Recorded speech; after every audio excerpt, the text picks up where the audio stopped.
The snow had been falling since dawn, thick and sideways, the kind that erased the world inch by inch. The highway through northern Montana had narrowed into a pale ribbon, barely visible beneath drifting white, and Ethan Cole drove with both hands firm on the wheel.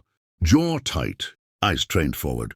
He had learned long ago how storms behaved, how they lied, how they tested patience. But this one felt personal, as if the land itself was asking him why he had come back after so many years. The ranch lay another 30 miles ahead. His family's land, his father's land. He hadn't stood on it since the funeral, since the folded flag, and the words that hadn't landed.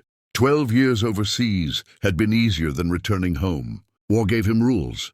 Grief did not. The truck's headlights caught movement on the shoulder. Ethan slowed instinctively. Shapes emerged through the veil of snow. 3 figures bent against the wind.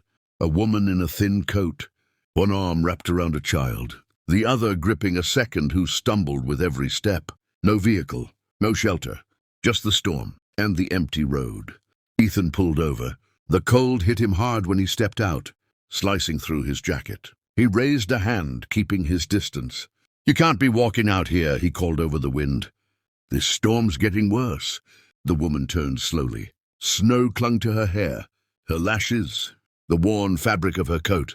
Her face was drawn, not with age, but with endurance. Her eyes were sharp, wary, assessing him the way people do, when trust had cost them dearly before. "We're almost there," she said, though there was nothing for miles. Ethan looked at the children. Their cheeks were flushed too red, lips tinged blue. Fear settled into his chest. Not panic, but the steady certainty that if he drove on, they would not survive the night. "My name's Ethan," he said quietly. "I've got a place nearby. Warm? You can rest until the storm passes." She hesitated. The wind howled between them. "I won't force you," he added. "But you won't make it on foot." The younger child swayed, knees buckling slightly. The woman tightened her grip. Finally, she nodded once. "We don't have long." They climbed into the truck without another word. The heater hummed, air slowly warming numb hands and frozen breath. The children stayed silent at first, eyes wide, shoulders hunched. The woman sat stiffly, gaze forward, hands folded tight in her lap. "I'm Mara," she said after a while. "These are my children, Daniel and Rose." Ethan nodded. "You're safe here." Daniel glanced up from the back seat. "Are you a soldier?" Ethan met his eyes in the mirror. "I was." The ranch house loomed out of the snow like a memory when they arrived. Dark, sturdy, weathered but standing. Ethan lit the stove, found blankets, set water to boil. He moved with practiced calm, the kind that came from years of keeping people alive under pressure. Mara watched him closely, saying little, noting everything. They ate canned stew by the fire, steam fogging the windows. The children ate ravenously, then slept curled together under thick quilts. Mara remained awake, sitting upright, listening to the wind batter the walls. "You can sleep," Ethan said softly. "Storm won't let up till morning." She shook her head. "I'll stay awake." He understood. He took the couch. Boots still on, the fire crackling low. Sleep came in fragments, interrupted by memories he usually kept buried.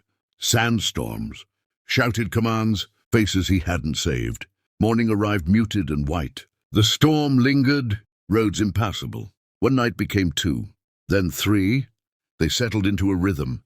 Mara helped clean, cook, mend. The children explored cautiously, laughter breaking through in small bursts that surprised them all. Ethan fixed a broken fence, cleared snow, checked supplies. No one asked for anything they hadn't earned. Trust grew slowly, like warmth returning to frozen fingers. On the 4th night, as the wind softened and the fire burned low, Mara spoke. Her voice was steady, but her hands trembled slightly. "We left because staying meant losing them," she said, nodding toward the sleeping children.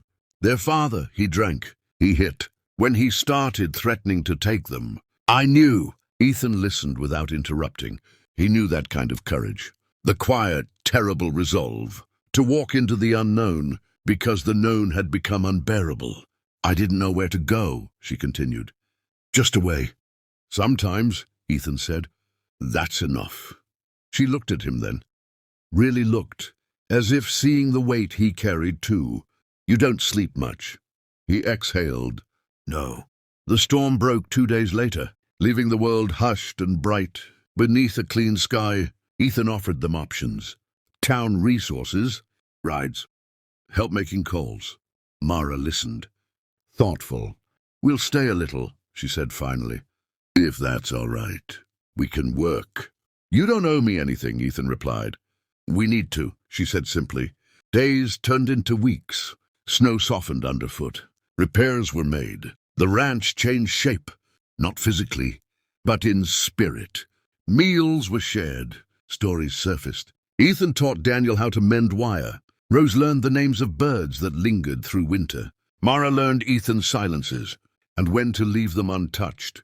One evening, as dusk settled blue over the land, Ethan spoke of his own ghosts, of men lost, of orders given and followed, of the guilt that survived when others didn't. I came back to sell the place, he admitted. Didn't think I deserved it. Mara considered him. Surviving doesn't make you guilty, she said. It makes you responsible for what you do next. The second storm came without warning. Winds tore across the land, fiercer than the first.